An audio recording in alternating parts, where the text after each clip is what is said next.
일체 마군과 야차 나찰과 구반다와 약 비사사와 약 부다 등의 음일 담육하는 제약 귀신이 개실원리라.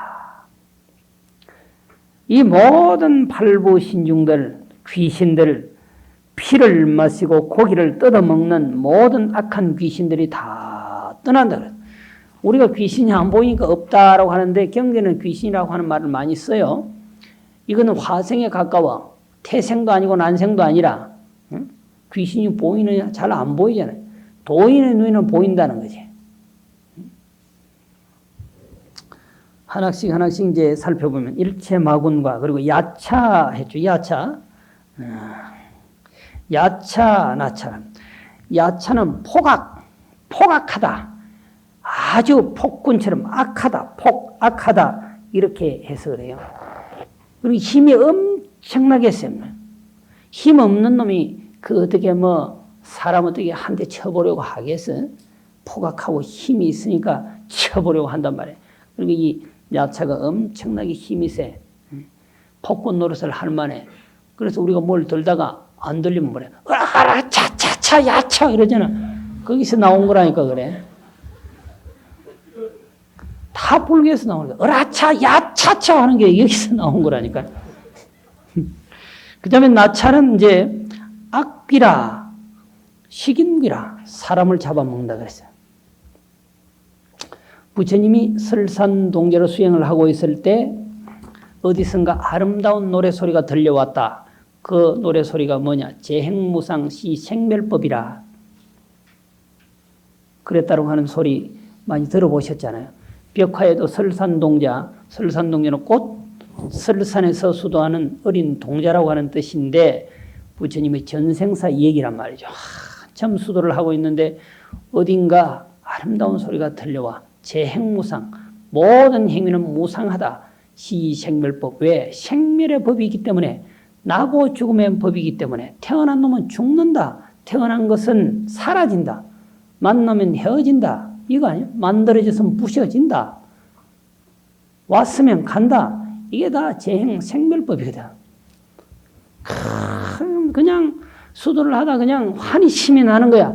야, 이런 법문이 도대체 어디 있는가? 그 어린 동자의 가슴에 말이죠. 재행은 무상하여서 생멸의 법이라. 재행무상 자체가 생멸의 법이라. 생멸의 법은 무상한 것이다. 자, 태어났으면 죽고, 만났으면 헤어지고, 만들어졌으면 깨지고, 없어지고.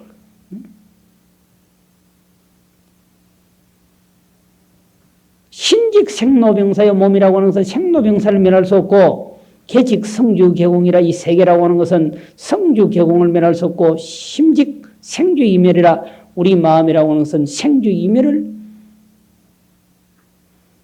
떠날 수 없다 그래요. 반드시 현실적으로 보여진 것은 사라지게 되어 있다. 가만히 생각하니까 참 그 어린 동자의 마음에 도대체 이런 아름다운 소리가 있는가. 그래서 아무리 사방을 찾아봐도 아무도 없어. 그래서 한참 보니까 숲속에서 뿔이 2개 보인다. 자세히 보니까 소도 아니야. 응? 염소도 아니야. 일어섰는데 나찰귀라. 뿔 달린 귀신이란 말이야. 그러니까 사람은 같은데 사람은 아니고, 소인가 봤더니 소 같지도 않고, 염소인가 봤더니 염소도 아니고, 세상에 처음 보는 물건이라 막 귀신이라. 그래서 방금 이 아름다운 시조의 엎조림을 당신이 하셨습니까? 예, 제가 했지요. 반드시 신은 2기절이 있으면 뒤에 또다시 2기절이 있는데 그 노래소리가 끝난 것 같지 않는데 마저 불러보시지요. 부를 가락은 있다마는 배가 고파서 허기가 져서 노래가락이 안 나온다. 그럼 뭘 드릴까요? 물을 한 컵 드릴까요? 내가 원하는 것을 당신은 줄 수가 없을 것입니다. 그랬어요. 당신이 원하는 게 뭡니까? 다 드리겠습니다. 줄 수가 없어요. 얘기해보라고 주겠다는 거야. 나는 식성이 까다로워서 사람의 피를 빨아먹고 사는 사람이다. 그런단 말이야. 그게 드라큘라 아니야. 드라큘라는 이미 원조가 거기 있었다니까. 석가모니 설산동자 시절에 드라큘라가 거기 계셨다니까. 희한한 것은 서양의 귀신은 꼭 새카만 옷을 입고 나와요. 그렇지? 동양의 귀신은 꼭 하얀 옷을 입고 나오는데 이게 희한해. 백이 민족의 불륜가. 그래서 사람의 피를 먹고 산다. 그럼 제가 드리겠습니다. 불러보시죠. 내가 하도 쏘가가지고 믿을 수가 없어. 내가 지금 뒤에 가락을 딱 엎어주면은 얽고는 안 주더라 이거라. 그러면은 이렇게 하시죠. 제가 이 나무 위에 올라가서 당신의 마지막 노랫가락을 더 듣고 듣는 순간 내가 뛰어내리겠다. 그러면 내가 뭐 도망갈 리도 없지 않느냐. 그 아름다운 노래소리를 듣고 한 곡조 들었다고 도망갈 리도 없지 않느냐. 그 나찰기가 가만히 생각해 보니까 그건 맞거든. 뭐 그렇게 좋다. 또 올라가서 있으니까 생멸멸이 정멸위락이라. 나고 죽음의 도리, 생멸이 다 사라지고 나면 정멸의 세계가 오는데 정멸이야말로 위락 진짜 즐거움이라 그러거든. 다 들었으니까 어떻게 해야 되겠어? 심청이가 치맛자락을 눈에 가리고 임당수에 뛰어들듯이 뛰어내려야 될 거 아니야. 눈을 찌그시 감고 퍽 뛰어내렸어. 약속은 약속이니까. 도 닦는 사람이 약속을 지켜야 되잖아. 뛰어내렸는데 죽었구나 생각하고 한참 만에 눈을 떠보니까 어떤 분의 가슴에 탁 안겨 있는 거라. 그걸 이제 본생담에서는 제석춘왕이 석가모니의 수행을 시험하기 위해서 내려왔다. 그때 그 귀신이 뭐냐. 당신은 식인기라는 거야. 사람을 잡아먹고 사람의 피를 잡아먹는 귀신이라 그래서 나찰은 악한 귀신인데 사람의 피나 사람을 잡아먹는 귀신이라 그렇게 번역해요. 악귀, 식인귀라 그렇게 번역을 합니다. 약 구반다. 구반다는 머리는 말인데 몸은 사람이라. 이게 이제 팔로부 신장이니까 여러분들이 법당에 가서 뭘 보시느냐. 신중태환을 보시면 이런 모습들이 있어요. 또 비사사는 식혈육이라. 여기는 사람의 고기도 뜯어먹고 피도 빨아먹고 하는 사람의 정기도 빨아먹어버리는 여기 걸리면 큰일 난다니까. 배창 말라버린다니까 사람이. 응? 가만히 세워놓고 전기만 빨아먹어버리니까 배창 말라버린다니까. 여러분들은 여기 홀릴 이유가 없어서 수자라고 하는 소리만 들으면 요놈들은 도망가버리거든. 그러니까 절대로 걱정할 일은 없어. 어쨌든 비사사는 그렇게 번역을 해요. 식혈육이라. 피혈자 고기육자 먹을 식자. 담정귀라. 사람의 정기를 빨아먹는 귀신이라 이렇게 표현했어요. 약 부다다. 그래서 부다다는 귀해라. 아주 나쁜 냄새. 막 싫어. 스컹크 같은 이런 그런 물건 귀신이라. 응? 또 피를 빨아먹고 음열, 담육, 고기를 먹는 모든 악한 귀신들이 다 떠나간다. 이 사고개속만 수지독성 서사해도 소위 보현행운법만 읽어도 다 떠나간다 그랬어요. 제가 출가를 했을 때는 지난 시간에도 말씀을 드렸나요? 어제도 천지파령 신주경이 만병통치약처럼 그렇게 유행을 할 때라 상가에 가거나 무슨 고사를 지내거나 49제를 지내도 꼭 천지파령 신주경 읽는 거야. 응? 거기서 어쩌다가 금강경을 읽을 수도 있고 말이죠. 그런데 저는 이제 이 경전을 읽으면서 화엄경을 항상 좋아했으니까 저희 스님이 평생을 보현행원품을 읽었거든요. 정화 직전 직후에는 어른 스님들이 보현행원품을 계속 읽었어요. 진짜 수행하는 스님들. 고암 스님이나 성철 스님이나 저희 스님, 동고문성 스님이나 이런 어른들이 다 이 보현행원품을 많이 읽었어요.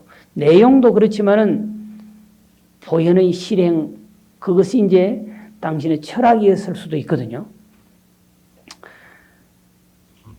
현실적으로 봐도 이런 내용이 들어있잖아요. 이 사고 계속만 배워도 일체 귀신들이 다 떠난다. 또 혹시 발심하여 떠나지 아니해도 발심을 하여서 친근 수호한다. 본래 이 그 팔보신종들이 중세 이전에는 아주 좋은 귀신, 호법 신종으로 있다가 중세 이후에 곧 나쁜 귀신으로 이렇게 취급을 받아왔어요. 사촌왕이 다 뭐예요? 호법 신장이에요. 그분들은 부처님 회상에서 능엄경에도 보면 다 나오거든요. 부처님 회상에 와서 발심을 해가지고 내 평생 불법을 수호하고 살겠노라 서원을 세운 분들이라. 그러니까 우리가 팔보신장을 보면 대단히 악하고 식인종처럼 말이죠. 이렇게 취급을 당하는데 그 중세 이후에 그런 겁니다. 그렇게 보시면 돼요.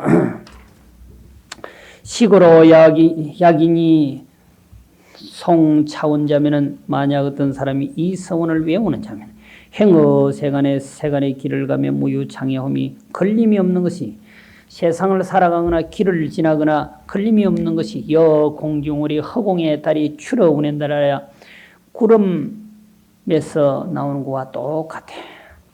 달이 떠서 지나가는데 구름이 달 지나감을 막을 수가 없어요. 가려져 있어도 가린다고 해서 그 달이 멈추는 게 아니야. 계속 우리가 시각적으로 보기에 그냥 달이 가려졌다 하는 것이 가려진 적도 없고 가로막을 수도 없고 새벽에 보면 저쪽에 이미 떨어져 있어. 그렇죠? 그와 마찬가지야. 이 10종 강대 행원을 외우게 되면은 세상을 살아가거나 세상의 길을 지나가며 누가 장애할 수 없어. 마치 그것은 허공에 떠 있는 달이 구름이 아무리 가리려고 해도 막으려고 해도 막을 수 없는 것과 같이 반드시 떴다가 서쪽으로 튀게 돼 있단 말이에요. 같아서 재불보살이 소칭찬이며 모든 불보살에 칭찬하는 바가 되며 일체 인천이 경예경하며 일체 인천이 다 응당 예경하며 일체 중생이 실응고양하리라. 일체 중생이 다 응당 공양하리라. 사실 그렇잖아요. 이거는 결과론적으로 나타나는 거잖아요. 여러분들이 수행자가 되니까 모든 신도들이 와서 받들고 공양하고 예배하는 거잖아요. 그렇죠? 그러면 이 경전을 수지독송 서사해설하면 또한 그렇단 말이죠. 그러니까 출가 사문이 그렇게 하는 것은 더더욱 그렇죠. 개응 예경한다 이 말이에요. 선남자야 선남자는 선덕인신하여 착한 남자는 잘 사람의 몸을 얻어서 원만 보현 소유 공덕하고 보현에 있는 바 공덕을 원만히 하고 불구에 오래지 않아서 당여 보현보살이야 마땅히 보현보살과 같이 돼. 보현보살이 한 10가지 행원을 자기도 하게 되면 보현보살과 똑같이 되는 거죠. 부처님이 하신 모습대로 살아가면 부처님이 되는 거죠. 닮는 거죠. 보현보살과 같아져서 속덕 성취 미묘 색신하여 속히 미묘한 색신을 성취하여서 32 대장보상하며 32 대장보상을 성취한다. 보현보살이 결국 묘색신을 얻는다. 신묘한 육체를 얻는다. 그러면 결국 부처님이 되는데 부처님이 되면 30 이상을 갖추는 거야. 세상 사람이 30 이상을 갖춘 사람 한 사람이 있어. 전륜성왕. 전륜성왕이 되면은 외형적으로 30 이상을 갖춰요.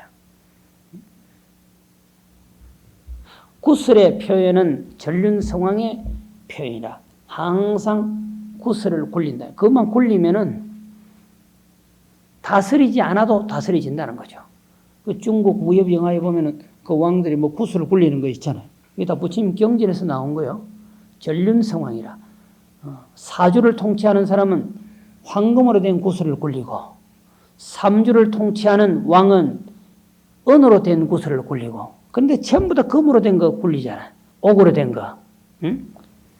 그리고 이제 이주를 통치하는 사람은 동으로 된 것을, 그리고 일주를 통치하는 사람은 철로 된 것을, 쇠로 된 구슬을 돌린다. 다스리지 않아도 다스려진다라고 하는 의미죠.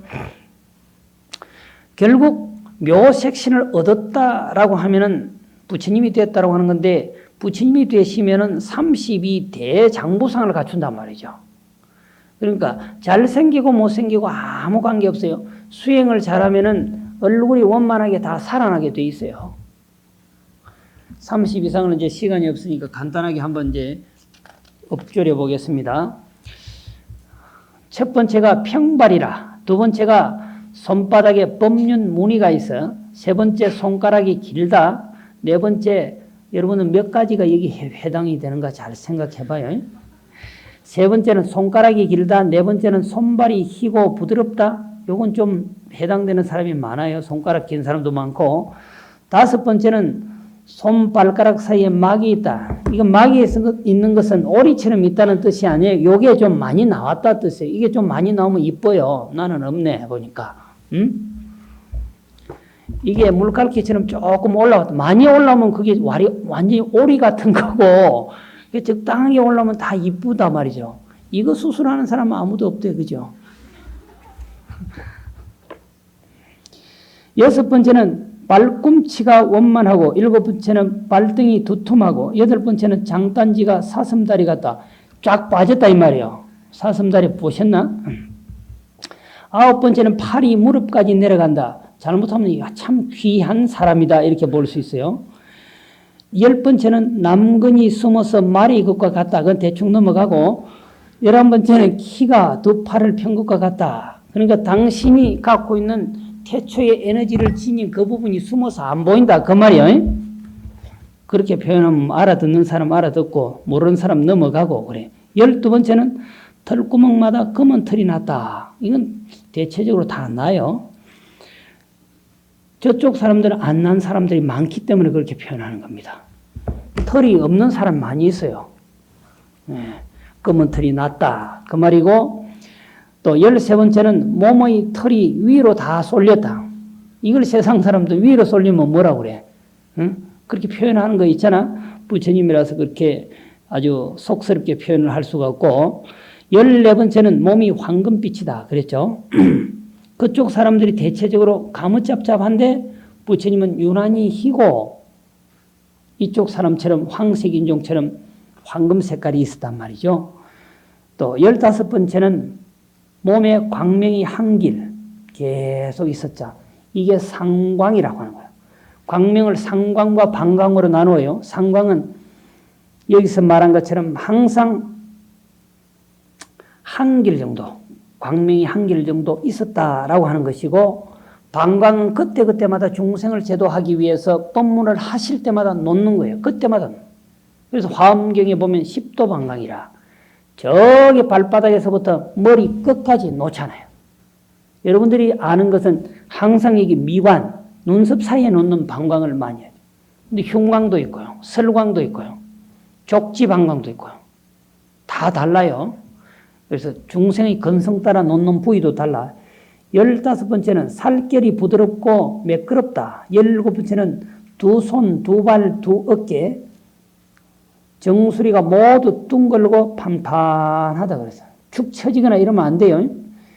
18번째는 두 겨드랑이가 편편하다. 그리고는 몸이 곱고 단정하다. 두 어깨가 둥글고 두툼하다. 또 이가 40개. 이가 희고 가지는 하고 빽빽하다. 이빨도 잘 나야 되는 거예요. 이게 성인이 되려면은 교정 안 해도 본래 그렇게 잘생겨요. 근데 40개 되는 사람 전혀 없는데. 응? 그 다음에 송곳니가 희고 크다. 이 송곳니는 대체적으로 좀 크죠. 물어 뜯기 위해서 있는 게 이 송곳니라. 아니 어떤 이는 철사도 이거 자르대. 보통 사람인데 철사도 잘라. 보통 철사를. 철사만 먹고 물만 마시는 존재도 있더만 이 세상에. 참 자전차도 뜯어먹는 사람이 있고. 세상에 희한한 사람들이 있더라고. 그래서 엑스레이를 찍어보니까 그대로 내려가. 다음날 아침에 보니까 쌍치하고 철사만 딱 갖다 놨더만 식당에. 그걸 또 뜯어먹어요. 또 좀 더 공경 예배하는 마음으로 식사를 대접하면 철사를 이제 벤치로 좀 잘라 놓는 그 정도라. 요리를 해서 놓는 게 그게 잘라 놓는 거예요. 참 세상에 희한한 물건도 다 있어. 또 뺨이 25번째는 얼굴 뺨이 사자뺨이라. 사자는 넓지. 호랑이하고 달라요. 호랑이는 그 얼굴이 볼 게 없어. 사자는 딱 볼만하죠. 응? 넙떡하게. 얼굴이 그래 넙떡하게 생긴 게 잘 생긴 거예요. 16번째는 목구멍에서 맛있는 진액이 나온다. 그리고 우리가 위장 상태가 안 좋으면 신물이 계속 올라오죠. 그러니까 부처님은 위장 상태가 완벽했는 모양입니다. 항상 목구멍에서 맛있는 진액이 나왔다. 그러면 아무리 맛없는 음식을 줘도 맛있겠죠, 부처님은. 목구멍에서 신물이 나면 들어가는 것 자체가 신물이 나지. 응? 27번째는 혀가 길고 넓다. 혀가 길어야 말을 잘합니다. 혀가 짧으면 발음이 제대로 안 돼요. 일본 사람들은 타고나기를 전부 다 혀가 짧아. 그래가지고 밑에 받침 있는 발음이 안 돼. 그 나라 사람들은 받침 있는 발음을 안 하려고 놀고 먹기식을 좋아하는 사람들이야. 언어를 그렇게 만들어 놨어. 그렇죠? 자세히 봐요. 일본 사람, 일본 말은 밑에 받침이 없습니다. 오라니까 이거는 겨우 되겠네. 그 사람들. 혀가 길고 넓다. 28번째는 목소리가 아주 맑고 멀리 간다. 29번째는 속눈썹이 긴 것 같다. 속눈썹이 가장 긴 물건이 어떤 물건인지 알아요? 속눈썹. 소가 속눈썹이 가장 길어요. 소가. 응? 그 소는 하도 길어서 올릴 게 없다. 속눈썹이 긴 것이 마치 소와 같아 그랬어요. 30번째는 눈동자가 검푸르다. 31번째는 두 눈썹 사이에 흰털이 나 있다. 그랬어요. 그리고 32번째는 정수리가 올라왔다. 이거는 잘 알잖아. 정상육계. 속인들이 정수리가 좀 올라왔으면은, 선천적으로 올라왔으면, 스님 공부 많이 한 모양이네요. 이러고 내려갔으면 그 말을 안 한다. 응? 도가 뭐 꼭 거기 있는 건 아닌데, 근데 도를 닦으면 이 30 이상을 갖춘다 그랬어요. 타고난 것이 아니라 도를 닦음으로써 그것이 정장된다 그랬습니다. 약생인천하면 만약 인간과 천상에 태어나면 소재지체에 태어나는 곳마다 상거 성조가에 항상 수승한 족성, 출신 성분이 참 중요하지, 그죠? 인도에서는 더 중요해서 아주 수승한 종족, 양반, 사대부 집안에 태어나서 신령 파괴 일체악취하고 신론응이 모두 다 일체의 악취를 파괴하고 신령을 일체하며 일체의 악한 것을 원리하며. 근데 족성, 이 신분, 이게 좀 안 좋거나 줄이 좀 안 좋으면 뭘 일을 해보려고 해도 잘 안 되는 게 이 세상이에요. 응? 옛날에는 양반집에 뭐 태어나야 한 자리 하지, 쌍놈은 아무리 실력이 있어도 안 되는 거라. 인도 사회가 이렇게 사성계급이 뚜렷하니까 부처님은 그래도 두 번째 찰절이 왕족으로 태어났어. 바라문족으로는 못 태어나도. 그러니까 그런 성분에 따라서 일을 하는데도 현실적으로 엄청난 시움과 고통이 함께 따른단 말이에요. 그러니까 태어날 바에야 성족에 태어난다는 거지. 신령 제복 일체 외도하고 다능이 일체 외도들을 제복하고 신령 해탈 일체 번뇌하리니 다능이 일체 번뇌에서 해탈하리니 여 사자왕이 제복 곤순달하여. 마치 그렇게 하는 것이 사자왕이, 사자도 새끼가 아니고 큰 사자가 수많은 짐승들을 체절해서 절복시키는 것과 같아서 감수 일체 중생 공양하리라. 일체 중생들을 공양을 받을 만하다. 어보신이 또한 다시 이 사례님 임명종시에 죽음을 맞이할 때에 최후 찰나에 그러니까 헐떡헐떡 하다가 꼭 그냥 깔딱하고 죽는 그 순간이 최후 찰나야. 일체 재근은 실계상계하고 일체 재근이 뭐예요? 안입이 설신이가 눈도 안 보이고 귀도 안 들리고 맛도 없고 촉감도 없는 상태 이게 실계삼계라. 안입이 설신이가 재근이야. 육근이 다 헛쳐져서 붕괴돼. 보려고 해도 볼 수가 없고 들으려 해도 들을 수가 없고 맛을 보려고 해도 맛을 볼 수가 없고 말을 하려고 해도 말을 할 수가 없어. 일체 친속은 실계에 살이하며 아는 사람은 전부 다 떠나가고 그 사람들이 떠나간 것이 아니라 내가 이제 죽음에 임박하니까 내가 떠나는 거죠. 일체 위세는 실계에 퇴실하고 그 위세 기세 등등한 모습은 다 무너져서 이빨 빠진 사자라 그러잖아요. 호랑이라 그러잖아. 힘이 없단 말이에요. 보상 대신과 당신을 보좌하던 큰 대신과 궁전 내외와 궁전 안과 밖과 상마 거성과 코끼리와 말과 수레.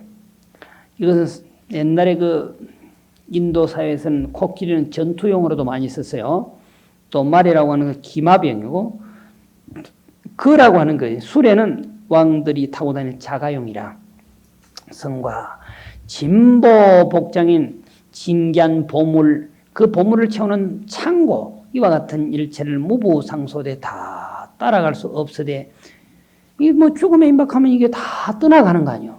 이것이 떠나가는 것이 아니라 내가 떠나가는 거죠.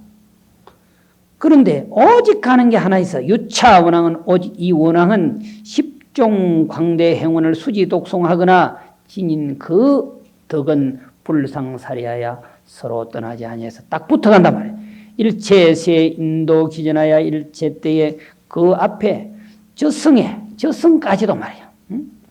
인도하여서 찰나 가운데 일찰나 가운데 적더 왕생 극락세계 캬리라. 꼭 극락세계 왕생케 하나니 도의에 극락세계에 도착하여 마쳐서는 적견 아미타불과 아미타부처님과 문수사리보살과 보현보살과 관자재보살과 미륵보살을 칭견하게 되거든. 극락세계 아미타불을 보좌하고 있는 모든 보살들을 다 만나게 되거든. 이익이나 이자치고는 대단해요. 이 십종 광대 행원만 잘 수지독송하면 그렇게 된다 그래서 차제보살의 색상이 단엄하시고 이 모든 보살들의 색상 모습이 아주 단정엄정하시고 공덕구조가사 공덕을 구족하여 소공묘든 다 함께 어사거든. 기니 자견생연화 중하여 그 사람이 죽어서 그쪽에 가서 어디에 태어나느냐 태로서 나오는 것이 아니라 여기서는 화생이라. 연꽃 가운데 덕 태어나서 몽불수기하고 부처님에게 수기를 받고 덕수기 하야는 수기를 얻어맞춰서는 경어 무수 백천만억 나유타급하여 수없는 백천만억 나유타급을 지나서 보어 시방 불가설 세계의 시방의 말할 수 없고 말할 수 없는 그 세계에 이 지혜력으로 지혜의 힘으로서 수 중생심하여 중생의 마음을 따라서 이익해하며 그들을 위해 이익해하며 불구에 오래지 않아서 당자 보리도량하여 마땅히 보리의 도량 깨달음의 도량에 앉아서 황복마군하고 마군이를 항복하고 성등정각하여 등정각을 성취하여 전묘법륜하여 묘한 법륜을 굴려서 능령불찰경미준수 세계중생으로 능히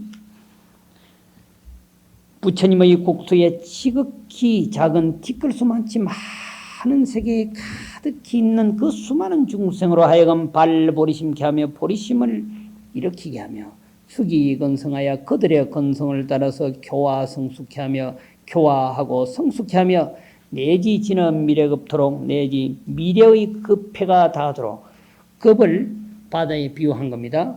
광능이 일체중생하리라.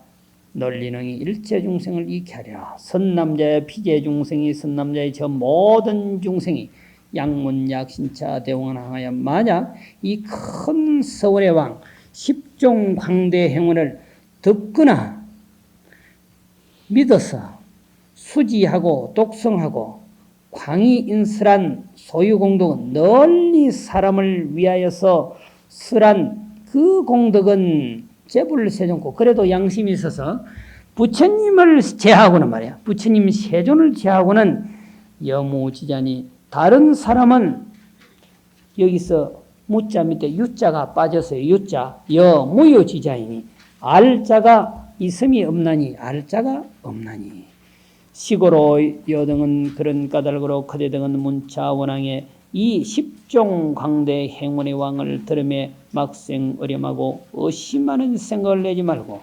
응당제수하며 응당히 자세히 수지하며 수지에 해 맞춰서는 독송하고 독송에 맞추며 넝이 외우며 송이 능지하고 외워 맞추며 다 받아가지고 대지서사하야 광의인설하리니 널리 사람을 위하여서 설하게 하리니 시제인 등은 이렇게 하는 사람은 이렇게 하는 모든 사람들은 일념 중에 수지독송 서사해설하는 모든 사람들은 일념 가운데 소유 행운을 있는 바 행운을 개덕성취하며 다 성취함을 얻으며 소획복지 얻은 바 복의 뭉치가 무량무변하여 량도 없고 끝도 없어서 능어 번뇌의 대고해 중에서 능이 번뇌의 큰 고통 바다 가운데서 빨제 중생의 중생을 건져내어서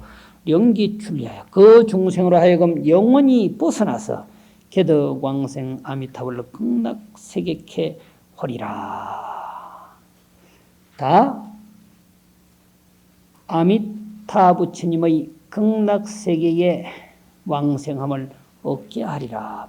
이것은 이제 살아생전에는 십종 강대 행운을 실행함으로써 깨달음을 성취하고 죽어서는 당신도 예를 들면 극락세계에 그리고 모든 중생도 왕생 극락해 한다. 그런 의미를 담고 있어요. 이것은 이제 결국 살아있는 자나 죽어있는 자나 내가 살아서 그렇게 하면 죽었어도 극락세계가 있으면 그곳에 간다라고 하는 의미, 십종 강대 행운을 실행하고 급기야 사구 개성만 외운다 해도 그렇다라고 하는 그런 그 찬탄이 되겠습니다. 다음 시간에는 보현행원품의 중설 개성에 대해서 말씀을 드리겠습니다.